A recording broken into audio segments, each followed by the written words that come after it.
welcome to the Own Your Power Lifestyle Show. I'm Coach Simone Kelly in the Own Your Power living room with Zariyah Perry. And today we are talking about from vision to screen, the power of creative storytelling. One of my favorite topics. I love talking. I love making up stories. And as a kid, I was a big storyteller, and I think that's how you started, Zariyah. First and foremost, let me tell you a little bit about Zariyah. I've known her since she was 7, the most sweetest, young, loving little kid, very creative back then. But she's a filmmaker, multi-talented artist from Dallas, Texas. And she's also explored dancing, painting, acting, and she has found her true calling in directing. And I mean, when I tell you she's a powerhouse, I've hired people to edit stuff for me, and then she took it over and fixed it up in like 2 seconds. It was like, what the heck? And this one you were like, what, 17 maybe? Yeah. Um, yeah, she's very talented. So welcome to being here. I'm so happy to finally have you on the show. Now that how old are you now? 21? 21. You're grown. You still look like a little 16-year-old, but that's a beautiful. That's okay. That's a gift. Yeah, I'm glad you Mhm. appreciate it, because when you turn my age, you're gonna look young. Like me and your mama. Me and your mama still look good. We in our 50s. We still look good. All right. All right. So first and foremost, I wanted to ask you, what inspires you to pick the stories that you do that you tell? Like, tell us, maybe give us an example of like one of your short films, and what inspired it. Yeah. I'll pull from my very first short film, which is first of all, thank you so much for having me as well. I appreciate it. Very full circle talking with you. But yeah, so from my very first short film, I Am Not the Norm. That one is a celebration story of Black women and just showcasing them in their element and showing how much they are more than just their hair. And Okay. for me, I was inspired to produce this piece because it was from a dream. A lot of my inspiration and how I just work as an artist come from dreams, specifically for filmmaking. Okay, I love that. So, right? And so I just leaned into that a bit more because they always say, make the work that you want to see. And in the time that I had produced and directed I Am Not the Norm, I didn't realize I was aware of the political climate that was happening because this was at the same time that the Crown Act was trying to be passed in Texas. And Right. so they were like advocating for it to be passed before we found out that it was passed. Thank you. Pause and explain what that is for people that don't know what the Crown Act is. Yes. So the Crown Act was a petition that was sourced throughout Texas specifically for people to sign so that way people wouldn't be discriminated, specifically people of color be discriminated within the workplace for their hair because there were unfortunate incidences of people being fired or people given an ultimatum to either maybe cut their locks or they would be Get a fired perm? or get a perm or else, like all that mumbo jumbo. And so the Yeah. Crown Act was set in place so that way people wouldn't be discriminated against. And it had passed in Texas. So that was my sophomore year of high school. This was before COVID, or maybe right when COVID happened. Yeah. I'm a little my Yeah, I think it timeline's is. blurring together. Yeah. But yeah, so that is what inspired me. I think I've always used art, whether it be acting, painting, but specifically for directing, to be an advocate for my own voice and what I believe in, as far as what I support as well. So that is how it all came together. I collaborated with my classmate and friend Patience Wiley, who wrote the poem. All I told her, I was like, okay, this is the story I want to tell. This is the arc. And I handed it to her, and she came up with this beautiful poem that encapsulated what I was Oh, trying to create. so it was a poem, and then can you just tell us the short version of what's happening in the film? Yeah, so it's basically an experimental film almost. The poem that Patience Wiley wrote from my story outline is voiced by two of my teachers, well, former teachers at Booker T. Washington High School for the Performing Arts.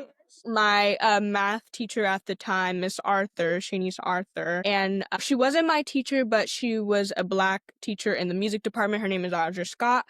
I both had them recite the poem. So it's their dialogue, music, royalty-free music that I had merged in, and then the visuals is just these different women that I came across, like enjoying life, playing games, enjoying each other's company, along with footage and photography from Carlos Vincent, who unfortunately recently passed. But Carlos Vincent took the beautiful pictures that are all integrated, and that is not the norm. Those women in the film weren't a part of the cast? They were just some people you ran across in the park? So they were connected to Carlos Vincent. He does photography for models. So they were he knew that we Okay. kind of had a casting call for Okay. connected with each one of them, and they were available and willing to be a part of it. So Okay, gotcha. I was wondering, I was like, did you just like roll up on oh, something? I didn't just pull people from the street. No, Okay. no, no. No, they Um, were vetted and all that good stuff. so being, a young filmmaker, I'm sure, and I shouldn't assume it's probably hard to get people to be consistent or to be a part of a team. So how do you pick people that you know are going to be in it for the long haul, like throughout the whole collaborative process? That's a great question. Things happen. Some people don't think things through all the time and they're like, oh shoot, I actually can't make it to this or do that. I think for me, and that's life, or like something transpires. And for example, one time on a set of mine, my production designer, is my first time working with the production designer. But not really, I don't really count it, but basically she got robbed that morning, unfortunately. Oh, Yeah, all is well now, but she was late and she had a prop that we really need and couldn't like go out of order to shoot other things for. So, right. and the weather was terrible. Like it was an experience. I won't even say the title of the short, Yeah, but yeah. I learned from that experience for sure. But I will Yeah. say, starting in this career is so nonlinear and true, and especially directing. All I can do is make films, Yeah. internships, collaborate, network. And so I, of course, started off in a one-man band. I was used to doing everything myself to hustle and get the job done and continue to learn, because I learn by doing, just about same as anyone else. And so specifically for moving forward and collaborating with people, I've just recently got the opportunity to witness that. That experience started from a short called Ramadan for Aminah, but that one, it was my first time. I learned so much about it. It was about a young girl named Aminah who's going through her first time during the month of Ramadan, and she's learning about her faith. And anyway, beautiful coming of age story. So I learned a lot from that experience. Everything that could have went wrong, I will say. I'd love to do a redo of it someday. But after that was a film short I did called The Letter during my spring break last year. And from there, I finally got the opportunity to work with the cinematographer that I've been working on for this last project that I did that was supported by Austin Film Society, named Mark Raganton. And I had a small crew of some of my classmates and people that I've worked with over the course of internships, and just really communicating and, double, triple checking that they are committed to the process That and part. Yeah. knowing what it entails, and knowing that I'm not just wanting to work with you to work with you. Like I value your expertise and I love to continue to, I'm already in that position, thankfully, but with this past experience, but certainly moving forward, I want to work with people that know their role better than I do. That's the only way you get better. That's the only way that you're able to trust in your collaborators. So especially with this piece that I just did called The Light She Keeps, that was supported by AFS. It was so full circle because every single person a part of the crew was from a set that I had worked on previously. For example, one of my first professional sets, Austin Hines for Meticulous Image. It was a docu-series that they were doing, and they were filming reenactments. And he was my first AD for this piece. My co-producer was working on that set as well, Mark Raganton, working as a cinematographer. And then just getting to work with everyone from different positions and stages of my life on this project was Right. fulfilling, and we were all in it together. So You know what? You know what I think is key that you just said, that it came full circle, because my mom used to always tell me, You must live good with people, meaning you don't know who bridge you is going to cross your bridge again. You know, you never know who you're going to see again. Yep. And people don't understand that. Like, in so many phases, they're like, that person could be in charge of hiring you or firing you. One little thing and making a deal go bad. Exactly. So I love that you have good relationships. That's a key thing that people need to know. Nurture your relationships. Don't just call people when you need them. Exactly. Stay in contact with people, you know? I want to be genuine. Yeah. So now my question is, you're in school. Is this your last year? No, I'm a junior. I kind of have a fall senior year though, because I found out I finished my major aside from finishing my thesis, but but I don't have enough credits like as an SMU student overall, so I'm just spending the rest of my time doing electives and taking some classes and stuff I'm interested in. Look at you, little advanced student. Well, my question was, how do you protect your creative time? Because I know it's hard when you're in school. I mean, obviously you were taking creative classes, but I know you need time to decompress. You need time to think, to be creative. Tell me how that works for you. Like, do you have a special thing that you like to do? Do you go somewhere and you have a sacred, place to brainstorm? Like the library. No, I will say I think I live by my Google Calendar. That's one thing for sure. I cannot live without that Google Calendar, so I will make sure I implement self-care time for sure, whether that be just painting my nails, having a therapy session. I know I start my mornings every single morning with prayer and meditation. Do y'all hear this, students and my clients? Yes, and guess who I learned from? Yes, ma'am. And your mother. Your mother's And my mother. Oh my goodness. Yes, my mom implemented that into like from a young age. I don't even have an early memory without it. But I actually take it upon myself to actually be adamant about that time in the morning, because no matter what happens, thankfully I receive compliments on how grounded I am, and I like to be true to that because that's the only way I can stay sane. But to answer your question with that, it really depends on the process of if I'm creating from a project standpoint, whether it be for class or for outside of class, or my other job is just doing videography work for like promo videos, editing, that type of thing. I would say overall, like school, I am really appreciative of my time here at SMU, and I know I would not have been able to do the things I'm doing now without their support. And it truly is a thing of being grateful to be a big fish in a small pond. And, with that, like, school isn't the forefront, if that makes sense. It's the forefront because I want to graduate. I want to make sure my grades are good and all that stuff. I have a minor in psychology, but I think I've really just, it's blurred lines because the work that I'm able to do for class, I'm already doing, or I've been able to make connections and work a lot outside of school on set. Right. So it's an interesting thing. Like, I wouldn't say I'm the most school-spirited person, but I am grateful for SMU, and I am in support of them even after I graduate. And I want to give some advice to somebody that wants to get in the film, whether they're young or old or middle-aged. Yeah. Do you have any advice for someone that's trying to get started in it? Because I mean, now people have so much access to doing things even on their phone, Yeah.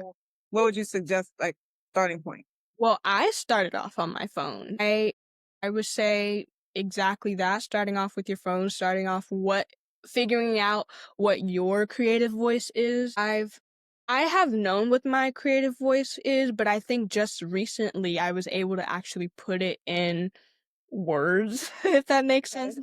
Felt true to me right now. So being able to actually just do the thing that you want to do yourself, like, don't think of it as like it has to be this big old scale. Like, start small, and that could be from your phone. And then from there I moved from I filmed I Am Not the Norm on my phone, edited it with iMovie, and then from the next piece as I mentioned, I painted, and so I would do commissions for people, and I sold my artwork over a couple of months, and then that's how I bought my first camera, and that's how and so then that's how I filmed Zuri. But also a lot of that was also still with my phone, and then moving up to Adobe Premiere and getting better, and YouTube University helps, because before I could even come to an SMU or even starting at Booker T when they were starting the film program there, I was learning on my own and learning from people that were doing it around me. So even just advocating for yourself and seeing what people that are doing what you want to do and seeing if though you can connect with them and see if Right. they could pick their brain. So I would say What that. about volunteering? I always tell people to volunteer. Don't say, can you be my mentor? Or Yeah. say, how can I help you? Yeah. Come in with a How hand. can I make your life easier? And Yeah. that way you get experience, Unfortunately, there's a lot of people that they're, oh, I'm too old, it's too late, and it's not the case. There's a lot of people that they might be starting out. Look, Yeah. I did my first film at 50. Yeah. There's so many stories of people Yeah. starting what they want to do a little later. So Yeah. yeah. Meeting the right people. So, all right, so that's good advice. So what's the goal for you in the next few years as a filmmaker? What are you trying to do next?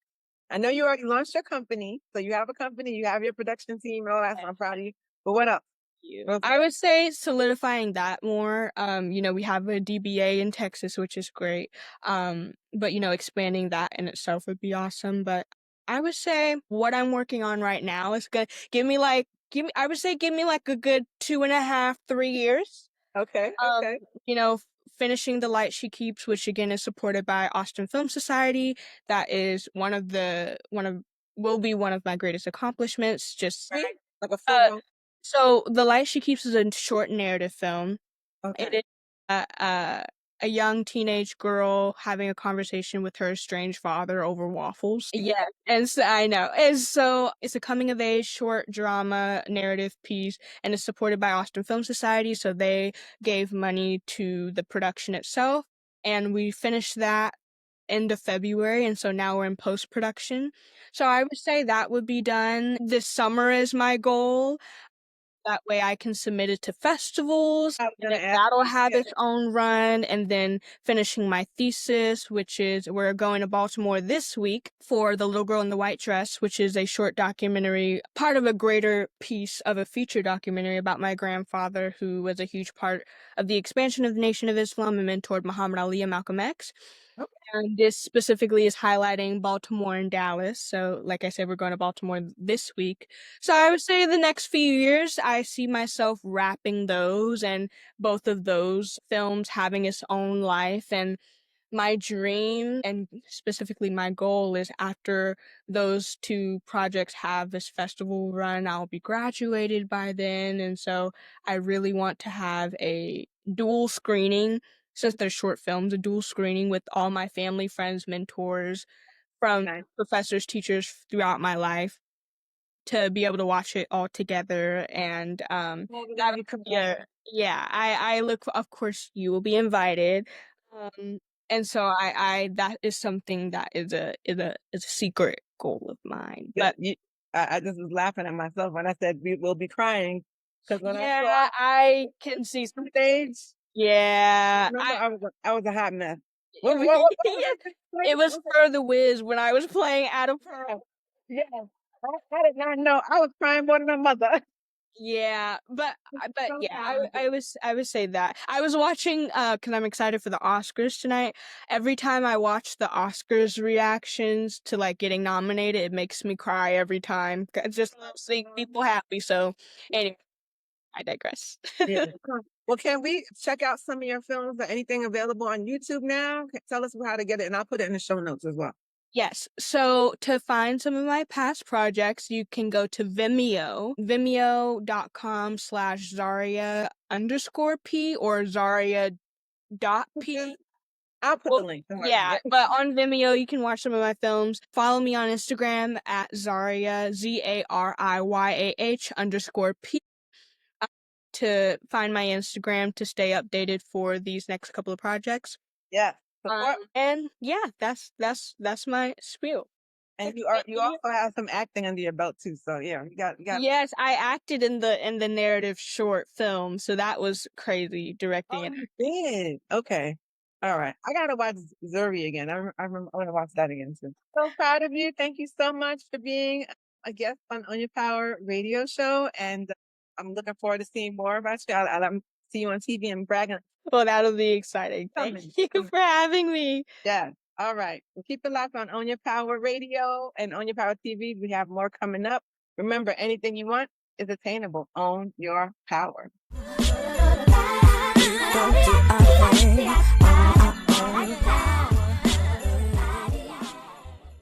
Ladies, did you know Black women often experience menopause earlier and with stronger symptoms than any other group? That's right, next level hot flashes, mood swings, and sleepless nights. But don't sweat it. Menno Chill by Black Girl Vitamins is here to help. Packed with herbs like ashwagandha, it's specially designed to support perimenopausal and menopausal women just like you. Plus, it's 100% vegan and doctor approved. Feel balanced, cool, and in control every stage of the journey. Own your power and take on menopause like the queen that you are. Try Menno Chill by Black Girl Vitamins today and get 20% off by clicking our special link in the show notes.